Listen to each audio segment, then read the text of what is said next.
All right, great lesson today. The chords that we chose are from G. So we've got a G major, a B minor,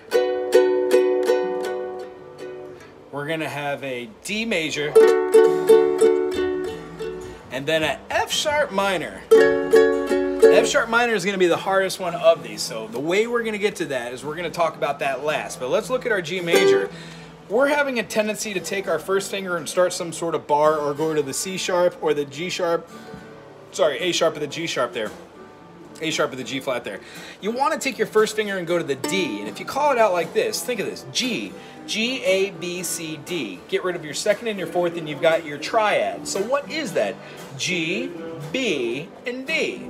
So if you put your fingers on the D here, the B here, and the G here, you've got dum dum dum D B G, which gives you your major triad. We talked about the G major and the G minor by moving our fingers, and we've talked about the F major and the F minor by moving our fingers.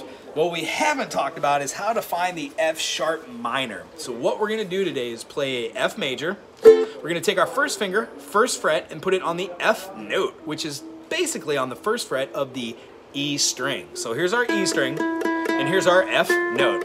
We're gonna take our second finger and put it on the A to make a F major. What we're gonna wanna do is drop that A, which is our third, F, G, A, down to an A flat, which means this note needs to go from here to here. It looks odd to do that, but what we can do is move the first finger, which is on the F, and put it on the A flat, and then put our secondary finger on the actual F, giving us this kind of bookmark, bookends that we were talking about. And then I add my finger for the C.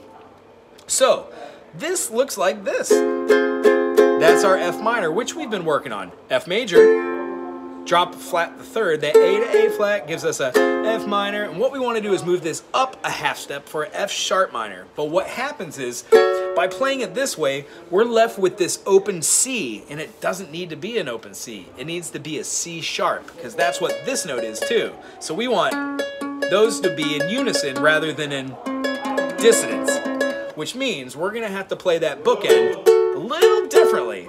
We're gonna play that bookend by putting our second finger on the A note, our first finger on the C sharp note on the first fret, and then our third finger on the F sharp. Our pinky's gonna wrap up here and hit that C sharp to give us a F sharp minor. So once again in review, it's gonna look like bum, bum, bum, bum, A, C sharp, F sharp, C sharp.